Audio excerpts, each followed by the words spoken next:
So how do we make this design complete? How do we do it so that there's a backside and we have all the elements we need? Well, we have the front done, so let's go ahead and do all the other elements. This is where it does get a little bit tricky because we're going to start to separate elements for the printer. So we need to design the backside of this. So if we looked at our chocolate wrapper, our mast example, we kind of had the wrapper fold around, which will be the left and the right sides that'll fold around. So that part is done. And this green line is just for me to indicate where the front begins.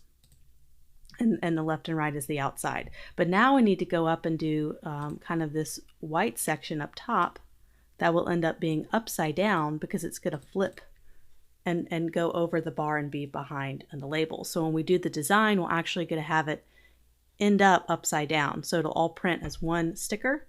That this whole area will print as one sticker and it'll be put on the front and then it'll be wrapped around. And so what's upside down will now become right side up. So that we're going to do that, but I'm not going to design upside down. I'm going to design right side up and then just do a transform and flip it 180 degrees and then I have it where I need it to be. So let's start thinking about the backside design. I am just going to copy a couple of these elements. I'm going to just take this entire portion right here. Just going to unselect. Should have had this on another layer. That'd be smart. I'm just going to copy and paste it up here. And this is where we're going to work on the back. We don't need that anymore. We don't need some of the, I'm going to drag some of these elements over to the side because I would like to use some of these fonts. But I like to continue my line to go all the way down. We also have to think about having a little bit extra for the top part of the bar that actually gets wrapped around that little small portion. We'll have to adjust for that. And so now we got to think, okay, what do we need to have on the back? Well, we're going to need to have an ingredients list and a barcode. So I'm going to go ahead and put those elements together and I'll be right back.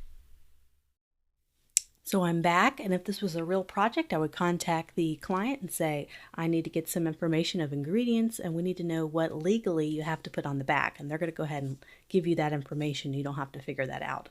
And also they'll give you the barcode because they have to get the barcode from the manufacturer.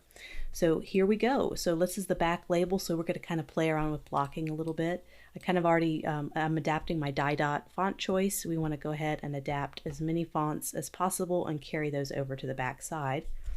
And I'd like to do maybe a center alignment since this is a nice presentation here. We can just do center align, maybe put some nice wide spacing, make it nice and elegant.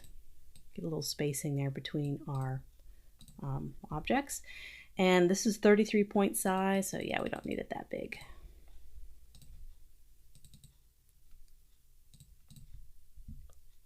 Great.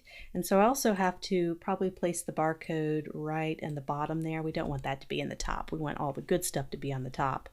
And we have to have our logo because we have to have a company name. So I kind of made up a kind of a quick fake one.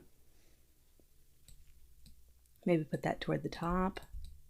And I might even make this, I think that is our charcoal gray. Okay. Just making sure that's the same. Oh, that is actually black. So let me take my little, I'm just getting a sample here. Just getting our eyedropper tool. I want to make sure everything is the same shade. This kind of dark charcoal color. Make sure that's the same down here. Just make sure that those are all similar. So now we have some kind of contact information that we're required to have. It doesn't need to be large. I wouldn't make it less than, right now I have it 10. I wouldn't make it less than 8-point font because then readability becomes an issue. So Best by May, that's important. Let's make that a little larger. Maybe make that this wider font. That's 700 spacing. That's a very wide spacing. Let's just do 300 and make 18. We really want people to see that so they know it's not expired. Okay, so I'm just gonna kind of center align everything here. And kind of a quick way to center align. So I'm just going to draw a box. Select my box where I want it to align. I'm going to select all these elements. Just do a center alignment up here. Center align, and then I'm just going to adjust it all together. So now they're all aligned with each other. I probably should do the same thing with that, huh? Make sure that's aligned. So yeah, just go back through and make sure you have center alignment on all objects. So I need to make sure the ingredients list is aligned as well. Go to our Align panel and Align.